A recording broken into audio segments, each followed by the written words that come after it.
इथं जेव्हा बघावं तेव्हा आत्यांचं काय ना काय काम चालूच असते बघा. आज बी काहीतरी घेऊन बसल्या ते.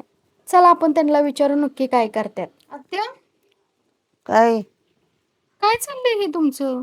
काय नाही अगं, हे गाजराचं बी काढते या. होय, हो, कुठनं आणलंय ते? आपल्या घरामाग वाप केलेलं त्याच्यात लावलं होतं बुडक्या. होय. गाजर मोठी झाली म्हणजे मग त्याच्या बुडक्या काढून लावायच्या, मग त्याला येतं बी. हा. परत डोळ्याला शरीराला चांगली असते ती गाजरं खाल्लेली. होय ना. हो, मग हे आता तुम्ही काढून ठेवताय का? ही बी तयार करून ठेवायचं हा. आणि मग हरभरा पेरताना टाकायचं त्याच्यात. बर.